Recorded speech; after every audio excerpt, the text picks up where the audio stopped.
Welcome to another episode of the Sisters Podcast. I have a legend here. She doesn't want me to say this, but she is a legend. A lot of you guys know her as Chanise Jenkins, but people also know her as Trixy. Trixy, what's up? How you doing? I'm good. What's up with you, Jazz? Thank you for having me on. Of course, no problem. Me and Trixie met last summer at A Step Up at a professional development. We had a great time there with our guy Jordan. Shout outs Jay. You better tune into this one, boy. You make sure you tune into this one. Shout out to Jay, right. And we kind of just been connected ever since then. So Trixie, I really do appreciate you for coming up here, taking the chance to share your story and give the people some good gems and some feedback. I know they're gonna be excited for this one. But before we get started, I got a couple questions just to break the ice a little bit. We're gonna start off with some Chicago legends, okay? Some people that we may know. This is basketball, obviously. If you had to choose between two, who you going with? D Wade or Derrick Rose? Derrick Rose. What? I'm sorry, Derrick Rose. We That's talk it, about right? his prime. D Wade's Yeah. prime too, but me and Derrick Rose, I mean, Derrick Rose is an animal. I'm sorry. Can't nobody guard him. No, I definitely feel that.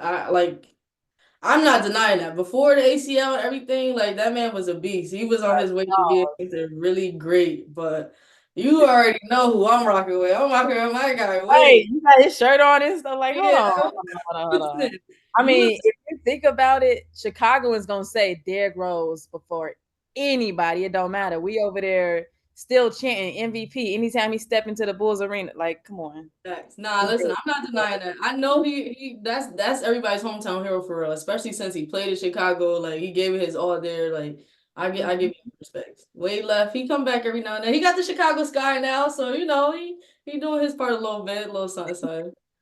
All right, who you going? Jewel Lloyd? Obviously, hold on. This is Chicago versus CT, and probably already know who you're gonna choose. But you going Jewel Lloyd or Maya Moore? My, she's not even from Chicago. Nah, that's why I said it's Chicago and CT because she was there, but like you know what I'm saying? But I've adored Maya Moore's game. Like, you want to talk about somebody that I wish people would have recognized or appreciated women's sports way before they did this season, they would have understood that the W has had dogs in it prior to Caitlin Clark, Angel Reese, and all of them now. Like Maya Moore at UConn, 4 championships, GOAT, all time, got rookie of the year, player of the year when she got to the W. Come on, there's no comparison. Went to Minnesota and turned that program around. Like It ain't been still she left. like I'm trying to go to Minnesota for the freaking her jersey retirement. I need to see her, bro. Exactly. Trying to be up in there because like nobody realized how good Maya Moore is. And for her to leave the game to do something even better off the court, like In her there's prime, mind you. in her prime. Time to And go then the guy that she was like, come on now. Y'all do y'all research. Y'all know who Maya Moore is. Make sure y'all do your research after this one. please. And then last one. These two players played at Chicago Sky. But Elena Deladon or Sylvia Fowles? Elena. Mm-hmm. Elena has my heart. She has my heart. Nice. I'll tell you, the very first time I went to go watch Chicago Sky play and Elena Deladon was playing, actually playing against, was it the Sparks? Because Candace Parker had just came back to play in Chicago. Yep. And when I tell you, I'm young, Elena Deladon is like Elena Deladon before all the back injuries on all that stuff she has right now. Walking bucket, but the most genuine and sincere human ever. And then I fell in love with her eyes. Like when she looked at me when she was talking, I said, "Oh my gosh, Right.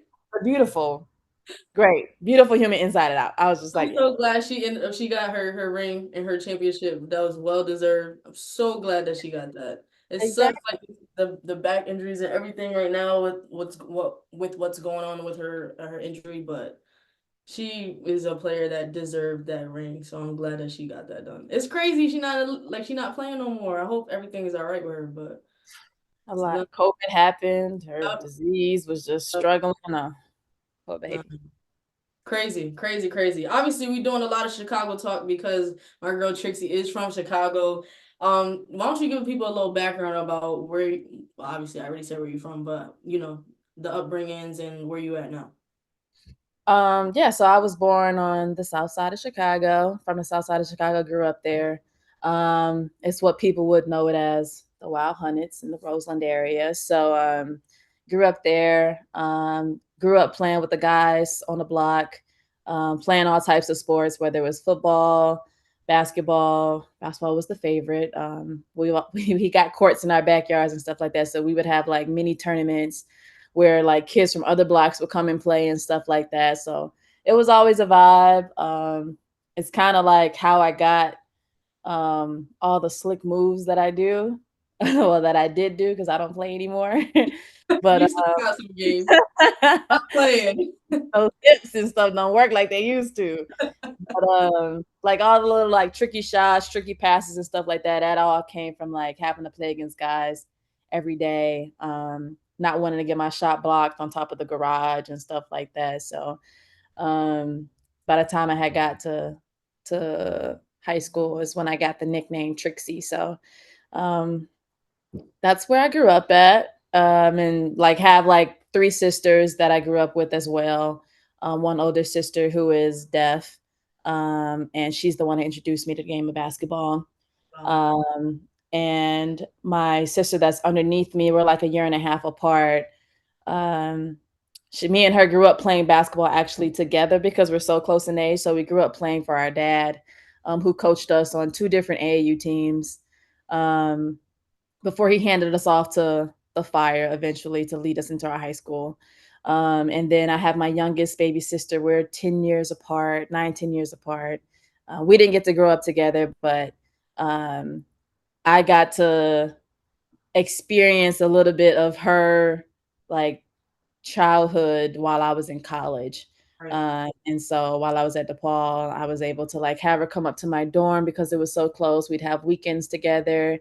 And so I missed a lot of, her childhood because of my busy basketball schedule. But me and my sisters were all close. We try to speak at least once a week with our busy lives. I know my oldest sister, she has 3 kids now. My sister underneath me, Deborah, has my nephew, who was my first nephew and my best friend in the whole wide world. Not to say I don't love my other nieces and nephew, but he was the first. The first one always been different. Yeah, so like we're all super close. My family's a really tight knit group. So yeah. Nice. Okay. And honestly, it's funny that it's not obviously not funny, but it's interesting that you said that because I would like when I see you post like different things of like sign language and like that type of awareness and stuff like that. I never knew the connection that was to it. So I'm glad that you brought that up. And then obviously you guys had to grow up learning sign language. Like how was that process for you? It was pretty good. I mean, so my mom actually put me, my older sister Siobhan, and my sister underneath me, Deborah, in the same school. I think it was called Trinity, School of Hard of Hearing and the Deaf. Mhm. Me and my sister Deborah was not deaf or hard of hearing, apparently, obviously. But we attended the school with our older sister who was deaf. So I don't know how they were able to swing that, but through that we learned sign language. And then my mom and my grandmother started this nonprofit organization growing up called Taking Back Our Families. And there we learned sign language, brought awareness to it, and was like teaching it in the communities and stuff like that. So we just grew up learning it like every single day and sort of just using it as an everyday type of language to be able to communicate with our sister, which isn't normal in the deaf community where you Right. have that support from your family members. So anything deaf, ASL, like I fully support, respect, and value it. And I try to bring awareness as much as possible. That's awesome. And we didn't even touch on the basketball piece of it, but that is awesome. And like you said, it's not something that a lot of families can experience together. Unfortunately, like I know someone who mom was deaf and like there are just different situations that you go through that you don't think about because you've never been in those situations before. So like hearing her story and hearing like how difficult it was for her to grow up with doing different things because of that experience in her family, it's a different lifestyle. So shout out to your family for, you know, creating that nonprofit organization to try to help other families who are experiencing this, because it happens more often than not. And a Mm. lot of people don't understand, you know, so I am glad that you are up here for more than one reasons for sure, but obviously to share your story for sure.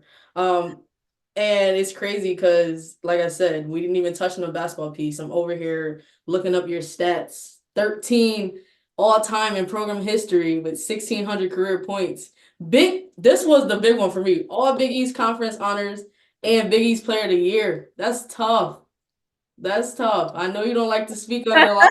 Like, I know, I'm sorry. I gotta let the people know. Like, you are a bucket. You talk about you don't play now, but like you did the work and to get you there. And it's crazy because when I text you that and you sent me that response, I literally said, "Oh, you a legend." She goes, she goes, she said, I want to say legend, but I did the work to put myself in that position. Like, wow, that line, you must have said it a couple times because you got that down pat. I Why really did. DePaul? How'd you get there?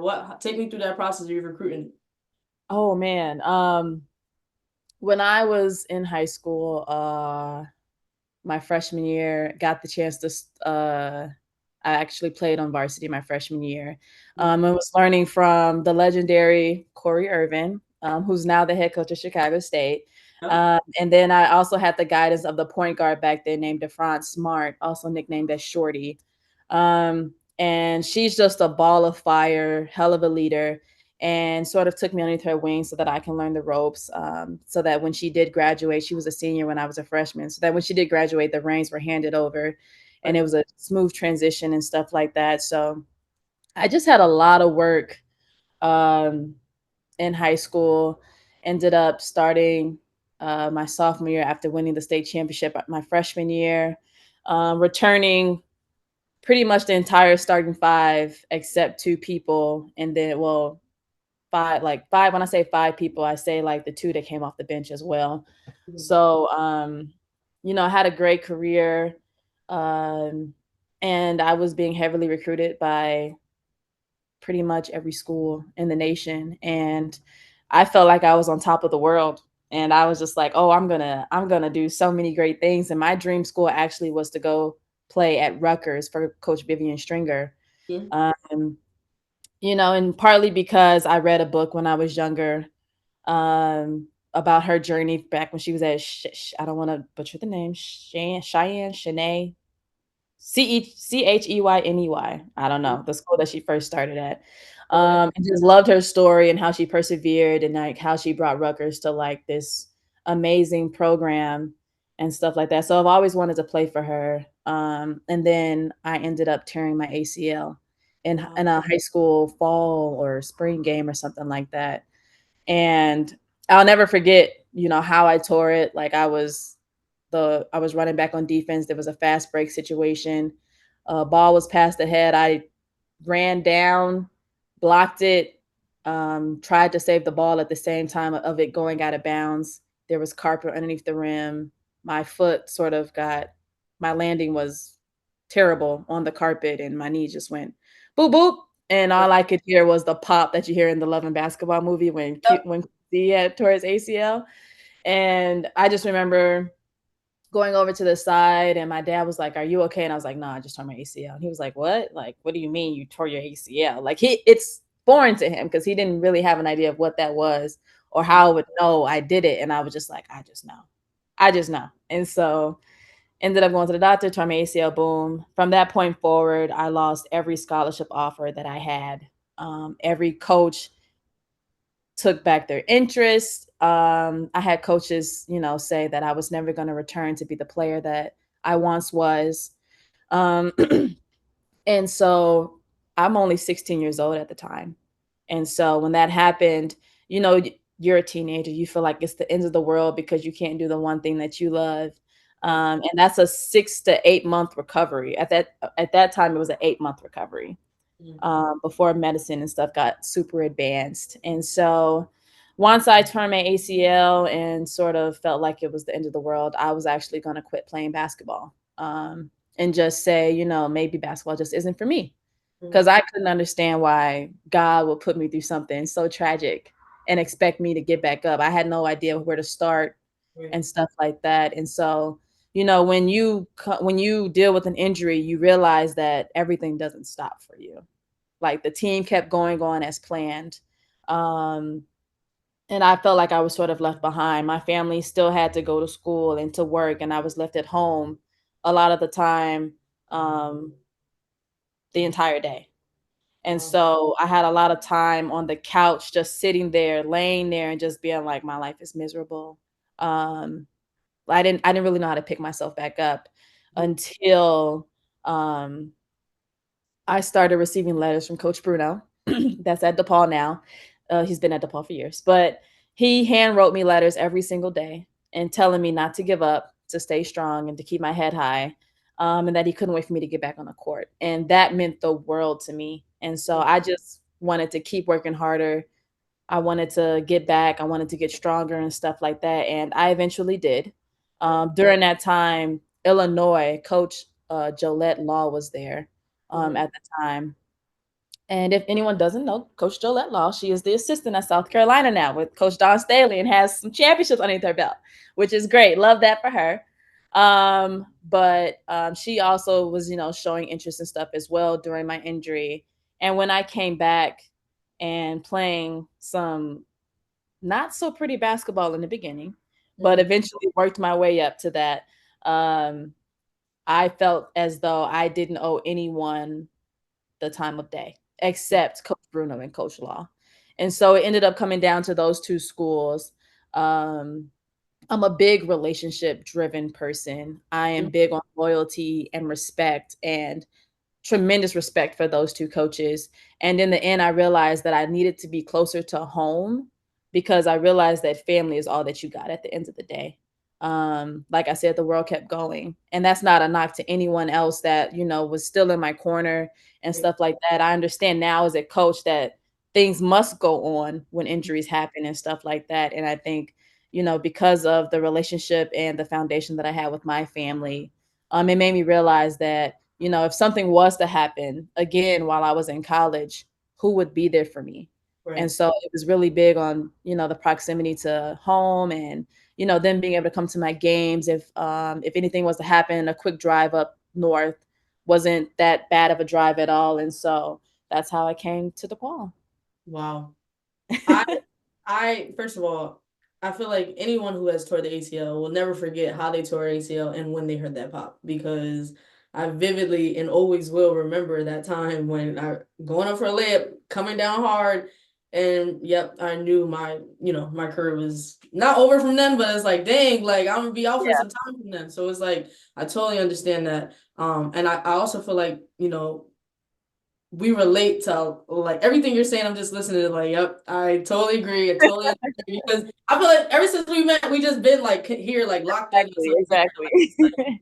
like relationship driven, like like your coach from DePaul, like people don't understand the small things matter so much rather than the other stuff. Like, yeah, you was looking at me when I was high, but what about when I'm low? Like, are you still gonna look at me? Are you still gonna encourage me? Are you still gonna be there for me? And honestly, that goes a long way and it helps you to be on the flip side of what you're doing now, obviously coaching. Like how you are reacting with your players and the relationship that you have with them and that you're building with them. Because I think we understand that it goes far beyond basketball. It Mm, goes far beyond what you're doing on the court. It goes far beyond how many points you're scoring in the game. Like because unfortunately for 85% of college basketball players, especially women, like that's it after you play college. Like it's not like not a lot of people get the opportunity to go overseas and get to the league. So it's like those relationships building throughout college, it helps the players and the coaching staff far beyond like the 4 years that they have with them. So and that's crazy because obviously the next question I was going to ask, like, now that you're on the other side, like what have you learned within coaching that like you kind of figured out in your time of like playing? Like now that you're on the flip side of like being a coach, like what's the things that you carried with you from when you were a college athlete to now? Um, Things that I carry with me is just being my authentic self. Mm-hmm. And because I'm able to be my authentic self, people naturally gravitate towards you. It's why I was a successful player, along with paying attention to the details. And Mm-hmm. so I always tell people, like, I'm not the biggest person on any court. I'm 5'5" and 3/4. And so I like to call myself fun sized. And so because of that, I pay attention to I try to focus on other areas. How to be a good teammate, how to lead my teammates, how to be a great passer, a good shooter, and stuff like that. And because of those details, I was able to be as successful as I was. Um, and those details translate over to the coaching side. And so whether it's, I mean, and every coach can say this, whenever they scout or whenever they're looking at film, like, you're looking for specific nuances, things that can give you the edge. And I think that focus, um, gives me a bit of an edge in the coaching world. And then, like, me being authentic and me being personable and thriving off relationships gives me that better relationship, not only with just my team, but with the staff as well. And so that trust, that built-in trust that you have, allows you to be able to lead without the person that's following second guessing that. Mm-hmm. So that always goes a long way, because if you don't have a culture where people who follows the so-called leader, then there's a discrepancy that's going to be kind of hard to get back together. So I would say the details and then authenticity. Absolutely. The authenticity is something that people overlook way too often than not. I find a lot of people coming into college trying to fit in rather than being the person who they are that got them recruited to come to the school in the first place. Mhm. Separate yourself from the other people that are on the court. Like, it's so this it's tough to say it, but like I feel like it's just so different from when we were playing. Like Of that course, like, I just hear like it. we wasn't paying no mind to, we wasn't thinking about like none of that. We just, obviously we had our hurdles when it came to ball, because who doesn't? Like you work your way from the bottom up. Like that's just how it goes. But it's just everybody wants it just given to them. Like, oh, I played basketball in high school. Oh, I got my 1,000 point. Oh, I did this, I did that. That's great. Everybody else in college did the same thing. Exactly. I'm glad you said that, because it's So, like people are stars in high school and they get to college and they expect to still be a star. And I'm like, baby, it's 14 other roster spots that do exactly what you do. mhm. Like, And what are you attention to doing? detail is big. Oh, yeah, Facts. for sure. I'm sorry, I missed that last thing you said. What you said? Just like the other 14 people on the roster does the same thing. Like, what are you going to do to separate yourself now that you're on this level, type of Right. thing? Like, it's a whole Right. different ball game that people know. Like, people are bigger and stronger and faster the higher up you go.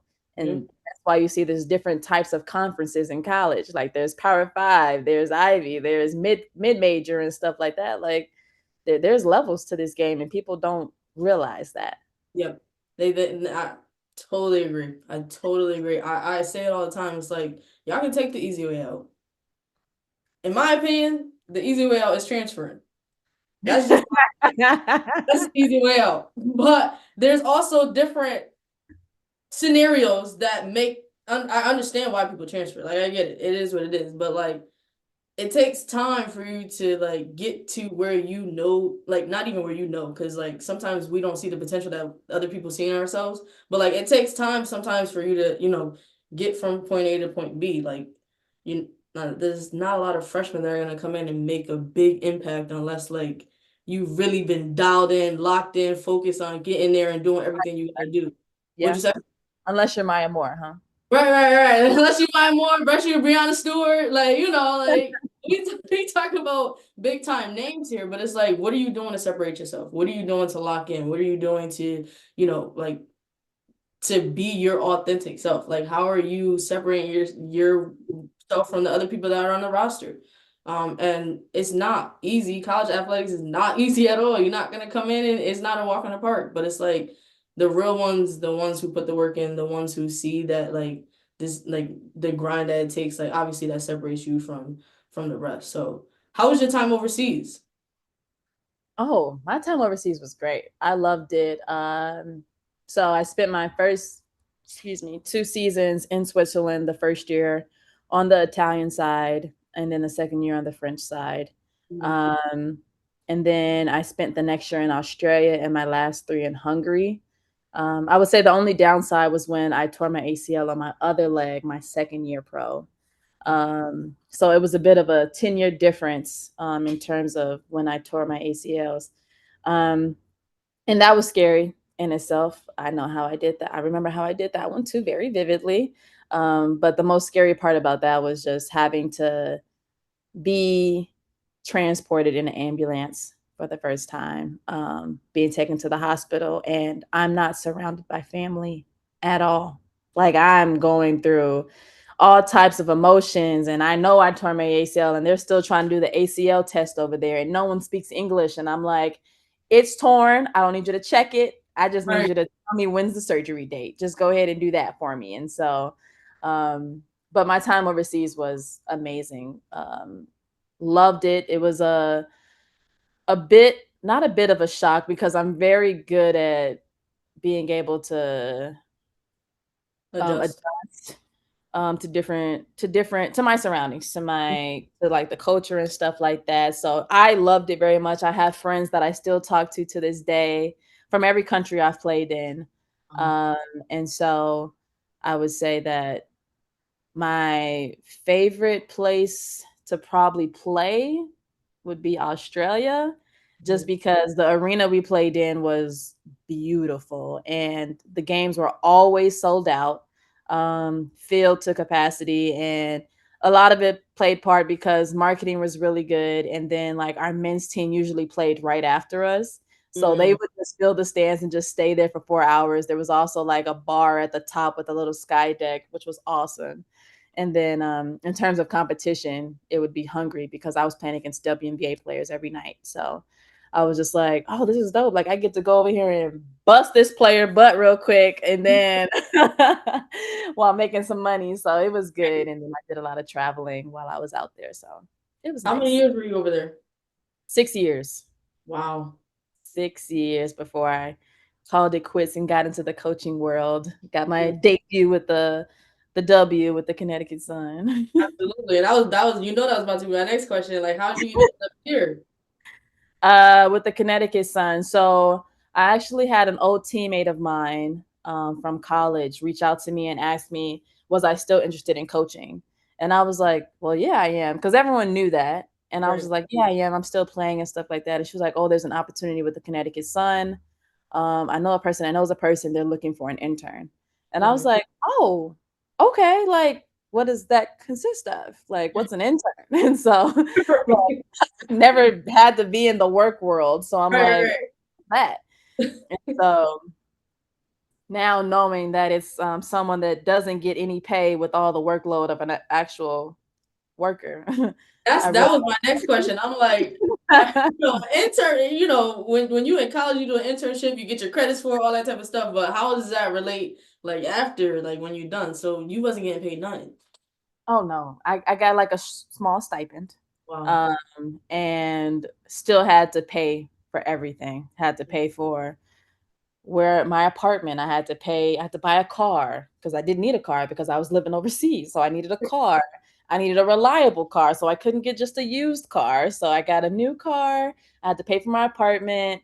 I also had to pay for food and livelihood, which I was not used to because as a pro athlete, you get paid for all of that. They take care Right. of that. So it was just a new eye-opening experience for me, just being paid a stipend. And then but it was great because I got the experience of a coach. I got to sit in on big decisions. I got to come up with game plans. I got to um, talk, digest, and sort of listen to feedback from the other coaches in the room. And that's something that a lot of people can't say. Like I was working with the best of the best with Coach Kurt Miller, who's now Right. the head coach of the LA Sparks. Coach Chris Koklanis, who was an assistant with USC and worked on that development with Juju Watkins over there this season.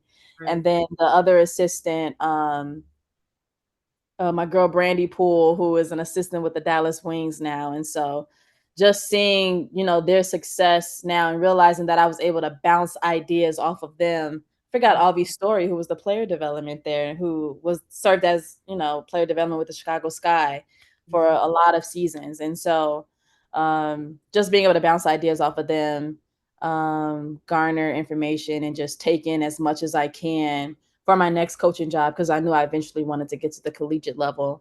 Right. And I thought that being with the Connecticut Sun, working in the W, would sort of catapult me into my career, which it did. So really Especially love the, when he was there. yeah. So it's connections, networking, all that good stuff. I'm just grateful that my old teammate thought of me in that moment to give me that opportunity. Were you there for a year or two? I was just there for that year. Just that year. We Yeah. made it all the way to the championship, but That's what I was about to say. That was the year y'all went to the finals, right? yes, we lost to Las Vegas in the Yep. finals. But all in all, a good experience. Absolutely. Absolutely. First of all, anytime you get the experience in the W is a great experience.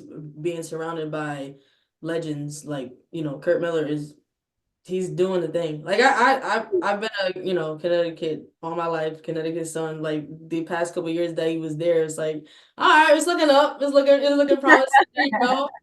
So I've seen it grow tremendously, and I'm so glad. Obviously, so glad that we're getting the attention that we finally deserve now.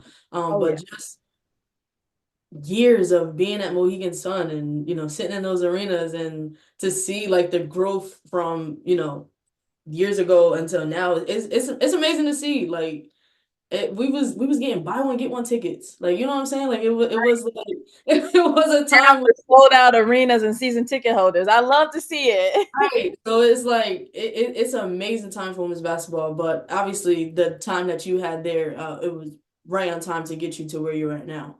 So that is, but like that's just a small part of you. It's just like that's just the other side of you. So like tell the people like what other hobbies do you do? Like how is self-care important to you? Like what do you spend a lot of your free time doing? Um, my hair looks messed up in the video, so I gotta fix it a little bit. She's like, hold on, let's take a little quick break. I can though. I can pause this. I can cut it up. I definitely I'm gonna edit it. So if you want, we can take some time. Okay, I just wanted to make sure I looked okay. You good. But so for self-care, I take that very seriously. And really started self-care while I was overseas. Mhm. Um, people think that being a pro player is easy, that all you have to do is play basketball, and they don't sort of realize that it takes a mental toll on you. Being away from your family 9 months out of the 12 months of a year, missing holidays, big moments. I didn't get to watch my nephew, my best friend, who I said was my best friend. I didn't get to watch him develop into the young human that he is today. He's 8 years old now. Um, and so like I didn't get to, I missed a lot of his birthdays. His birthdays are close to Christmas, and I missed Christmas a lot. I missed Thanksgiving. I missed my birthday.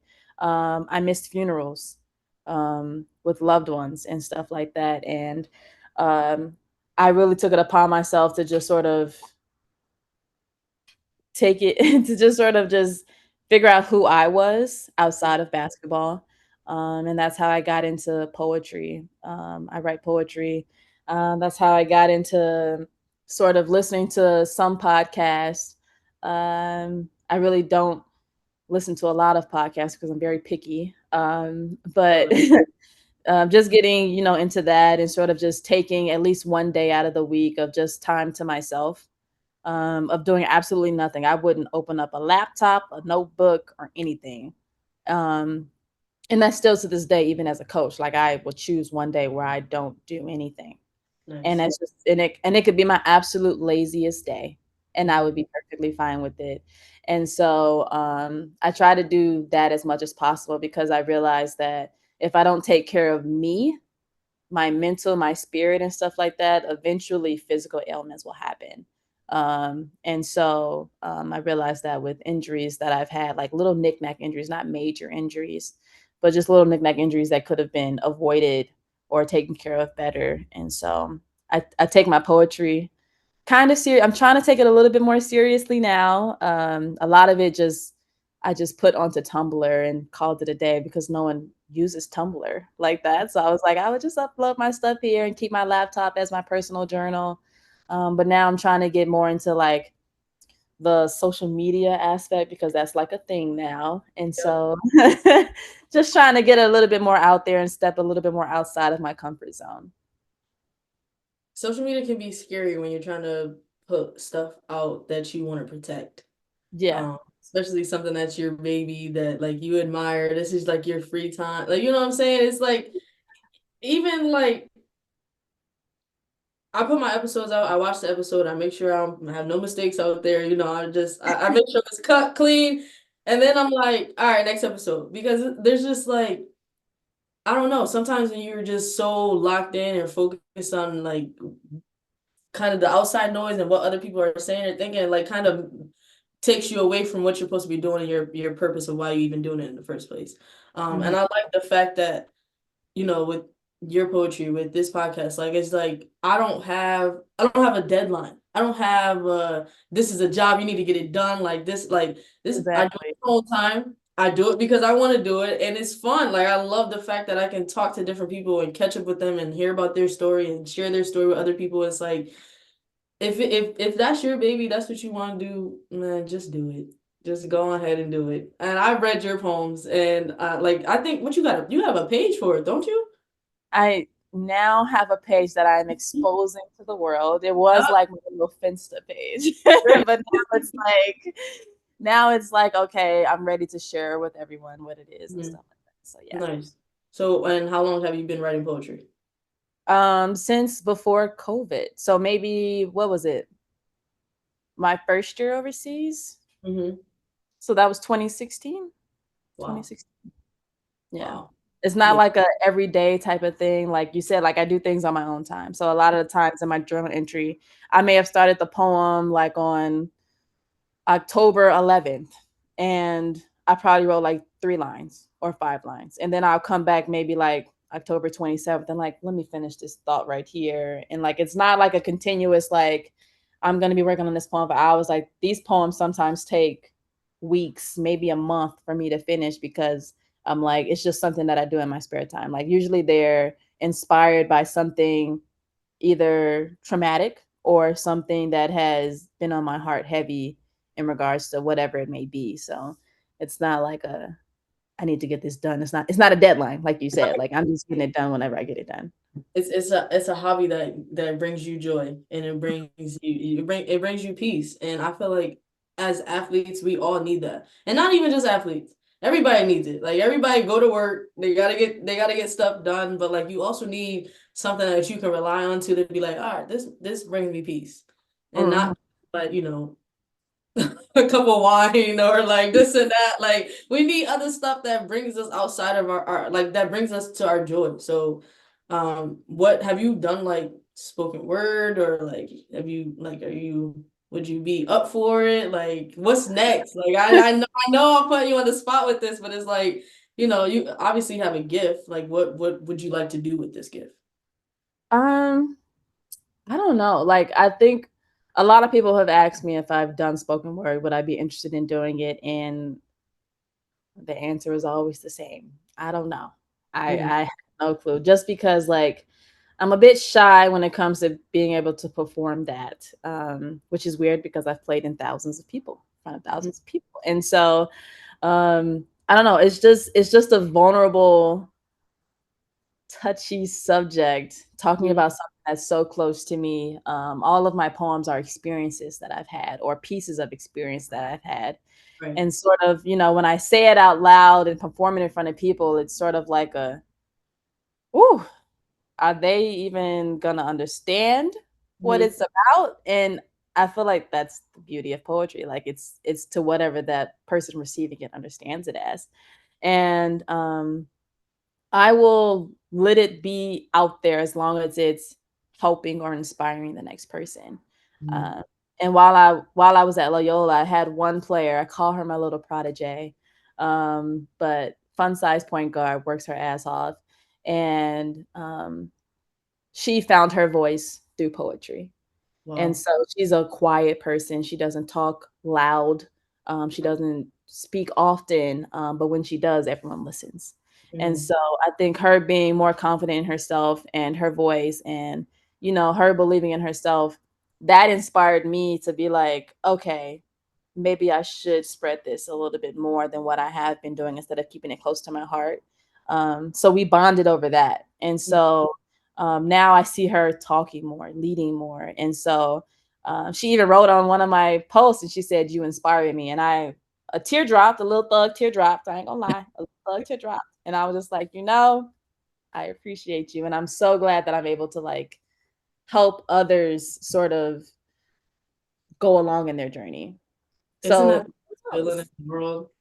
it is, right? Right. It's so great, like especially if you had them for a couple of years and to see like how their progress has been from the beginning to end. It's like it's so amazing to see. I honestly, that's why I love this field for real because there's so many young women that we come across that we can get to experience, whether it's for 2 years, 3 years, 1 year, whatever the case. Like you're in and out daily with these people, with these young women. And you have the opportunity to inspire them. You have the opportunity to give them positive feedback and help them to find themselves outside of basketball.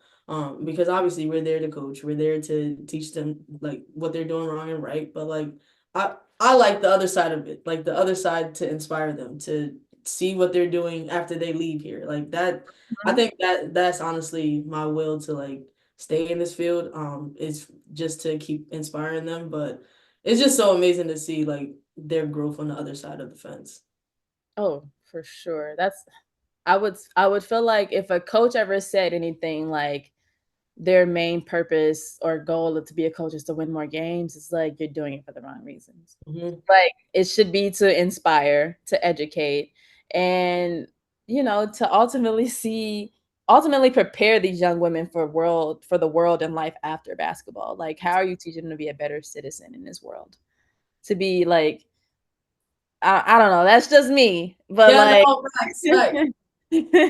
but yeah, there's It's so crazy much. because unfortunately not everybody is like that, but there's a lot of people in this field that are like us that understand the purpose and the reason for it. So um my prayer is that everybody gets to experience a coach that helps them out with that process of like what it's like on the other side. And if it's not a coach, like somebody in that locker room or somebody in that support staff or somebody wherever they're walking through, and even if they're just listening to this podcast to understand that like like you have a life outside of college. You have a life outside of your sport. You have a life, far beyond how many points you're scoring in the game. Now, yes, wins and losses do matter. Like, you're not about to sit here and act like that does Right, not matter. right. Yes, it do. And the work you have, you must put in, to get to where you want to be, that does matter as well. But also on the flip side, there is it's a lot on the other side of the fence. So it's amazing to see. What advice do you have for players who are looking to follow your footsteps? Um, advice. Hmm. Would be to be authentic because no matter what, your true colors will always show. And you being authentic will ultimately open doors for you that you do not realize, as well as pave the way for younger people. Um, put your head down and work hard. And that's more so like a basketball thing for me. Like it's like a everyone has a sad story, no one cares, go harder type of thing. And it's like we all have our own trials and tribulations and stuff like that. And so it matters like what do you do regardless of that trial and tribulation. So be No, authentic, it's just get done. put your head down, work hard, and surround yourself with not just like-minded people, but people who have different opinions. Mm, People are always so close to be like, surround yourself with people that think like you. And it's like, no, I don't want a bunch of yes men. Like I have 4 different types of best friends who teach me something new every single day. right. And like they're not people that's I was like, oh, you're right, Chanise. Or yeah, you should do that. And they're like, no, you tweaking. Like you need to look at it from this point of view type of thing. Hmm. And so when you have people that think like you, is letting you know that you are on the right path. But at the same time, when you have people that do not think like you're being challenged to come up with a different perspective. That's a good. So that's what I would say. Right. That's a good one, especially being able to learn from people who don't think like you, to see it, the perspective for sure. But like they have some insight that you might not even think about, be like, oh wow, that does make sense. Like, so it definitely does play a part. Your circle is a big part of who you are. So that definitely plays a part. And my last question for you, obviously we didn't even get a chance to touch up on A Step Up, but that it was a blessing for me. So I just want to know how, on your side of it, like how amazing was it? Like how, like would you offer it to other people? Like what was your take on it? I absolutely loved it. I loved how hands-on and how intimate it really was. Because I also went to the Final Four, and that was a bit overwhelming because there were so many things to get to in such a short amount of time. A lot of times overlapped and stuff like that. So I was missing one thing, trying to go to one thing, and I was just like, damn, I want to go to all of it. And so like as much as I enjoyed the Final Four, um, and learned a lot, like I think it was more so like when I go to these type of symposiums, like A Step Up, I see other people that look like me.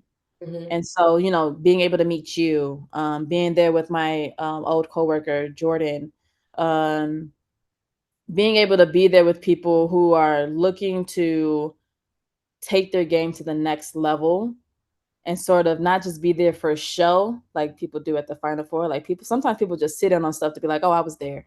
And it's Mm-hmm. like, but did you listen? Right. And so I'm just like, no. So like at A Step Up is very intimate, very informational. And then you have people there who have been on the winning side of things, and they're telling you the secrets, the ins and outs, and just listening to them and realizing that people really come, like people who are like big steppers in the game were once in my position.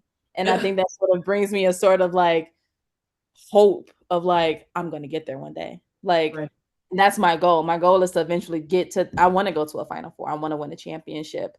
I want to be able to win a conference tournament as a coach. Mm-hmm.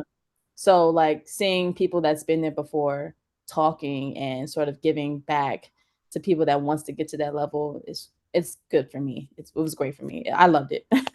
I loved it too. And I think I love the fact that like people was willing to give free game. Like, Yeah, you know how some people are. Like they girl, ain't like, on a Final Four team. I said, what? Y'all do that? I thought this was elementary, but you telling me it work? right. Okay. Right. Like it was so much stuff that I'm like, wow, like thanks. Like you telling me this? Like and like to people from, Stanford, Iowa, like Missouri, like there was so many and sorry for those of you who do not know A Step Up. A Step Up was a professional development. Obviously, like I said, me and Trixie went last year with Jordan. And we got I got into that room and obviously saw like at least 90% of the room looked like us. And from day one, Felicia and Johnny, the founders of it, setting the tone of like who we are, what we're coming here to do, and don't be shy. Get around this room and talk to different people. And me, I'm gonna be in the corner like, hey, like I'm Jasmine, but like Exactly. that was a point in time where they made us mingle. They made us get everything that we paid for to get, because they wanted to see us growing. And it was 2.5 days. I got so much information, filled with like so much like people. I still remember, Coach CY. I'll never forget him. He spoke life into me, like just thinking about Yes. what he said and like where he thinks that I should be. This man don't even know me. I told him I told him like my aspirations, or I told him like where I was at right in that point of time, last year, and he was like, you know what, this is what you should do. And I'm just like, wow, that actually sounds great. I'm going home doing my research, and I'm like, all right, now I got a vision and plan, because for me, I don't want to be an assistant coach. I don't want to be a head coach. So Mhm. like but I love the game and I want to stay around the game and I want to impact the young generation. So like that was a chance for me to like him telling me what I needed to hear was like, wow. Like obviously I serve a good God. I know that, but like the connection from that to him was like, all right, like there's a reason. Everything happens for a reason. And like you said, like these are people who were once in our shoes, who are now, a big time assistant coach, big time head coach. So it was like it was just great to be around people who were very willing to help us in any way possible. Yes. Yes. There was one lady there. I don't know if you remember her name. If I had my notebook, because I do still have my notebook of Yep. notes from that. But Hmm. she was a track and field coach, and I she know was exactly what you're talking she about. drove in her little Humpty Dumpty car across the country to go recruit. And she had a part in the development program where she said a quote, and it stuck with me for the entire next season. And it Mhm. was, if you don't walk into a room confidently, the room will reject you. Mm. And I said, oh, it spoke to my soul. I said, ma'am, yes, I hear you. And so I literally typed that up on my laptop, printed it out, and pasted it on my door to my office. Wow. So every time I walked into my office in the morning, I'm like, all right, put your big girl pants on, use your outdoor voice. We got to be Mhm. confident, type of thing. And that was, whether I was about to walk into a big meeting with the staff, I would look back at that door. All right, let's walk into this room confident. All right, I'm about to go to practice. Let's walk into this practice confidently. Or I'm about to watch film with my players. Let's walk into it confidently, type of thing. And so I feel like that gave me a lot of strength for this last season to be like, all right, you're in this space now where like you have to be a leader, you have to be a teacher, and you have to be confident in knowing that you're going to lead these young women in the right direction. And so because of that, like I felt like I had the best year ever in a long time. So it was Wow. nice. And it felt like I've been coaching for years, but I've only been coaching for 3. So, Right. and that was saying a lot. Coach Beverly Kearney. Yes, it was But her. It was yep, her. he Yeah. Coach CY and Coach Bev were two people that spoke life into me. And she's like, "You got a beautiful smile. You walk into the rooms with your head high and like your shoulders back." And I'm just like, "Girl, you about to make me cry right here." Cause like you don't even know how much I needed to hear this stuff. But it's just like I like honestly that first year I'm like, I need to go back. And not even me going back. Now it's like I told like two other people that I know who are trying to make their way into this field, like y'all need to fill out this scholarship. Y'all need to get out there. Y'all need to like talk to, because Johnny and Felicia, like, they didn't have to do that for us. They did not have to go that hard. They did not have to have that many people there, but they did. And it was amazing. And I have not had the opportunity to go to the Final Four yet, but I will be going next year. I'm claiming that right now. It's gonna happen. And Yes. not just for like the other stuff, but for the experience, just to be in a room filled when it's like, wow, like it I feel like it hits a little different, especially if you grew up watching the Final Four and TV, you just seeing it and actually being there, it is just totally different. But the fact that, like you said, like there were so many great people there, I can't wait to go again. Cannot wait to go again. Oh yeah. Can't Mhm. wait. I'm already Matter of fact, I think I still need to book my flight. I've already made my reservation for the program. Oh, she's ready.